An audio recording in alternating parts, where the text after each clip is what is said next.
You would have had to, did you have to watch a lot of sports you hated when you were coming up as a physiotherapist? Did you have to go work for teams and stuff? I mean, for Australian rules football teams, I had to do that for a while. That was the worst, actually. You hated it. Definitely by the end. I mean, at first I was like, this is good.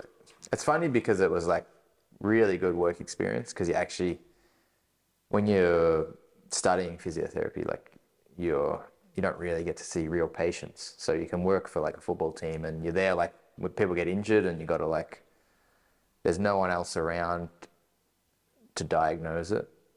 So at least you can like try and then you can like you're still learning, but you can try and then you send it off to the physio and it's kind of like, was I right or was I wrong? Why But does every Australian want to be a physiotherapist? I don't know. Where It does that come seems like a good idea.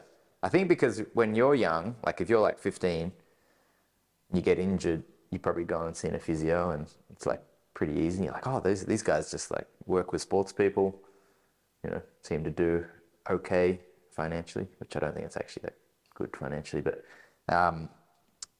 so they're like, oh, it's like physiotherapy is just sports. But then when you actually get into it, you're like, oh, it's like 90% old people with like back What do pain, and most of it's actually not even private practice. Like what you've seen is probably the private practice physiotherapist. Like you go in because you've got an injury.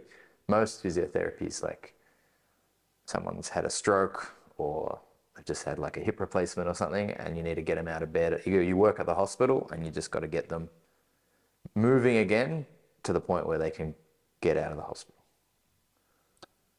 Yeah, The first day of my first placement, it's like I got put on the place like my best friend in the course. It's kind of like a jokester like you a little bit, but we've managed to like get our placement at the same place together, and then like our first day we're walking around, and then this at the hospital, and then this lady with dementia just did a shit right on the floor in front of us, and our supervisor's there like talking to us, and we're just looking at each other trying not to, to laugh.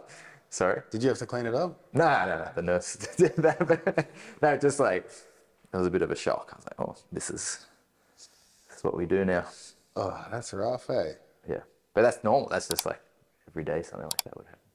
Yeah, I couldn't imagine. I don't have the patience for people to do a job like that, I don't know how people do it. I don't know how you're a jiu-jitsu coach, to be honest.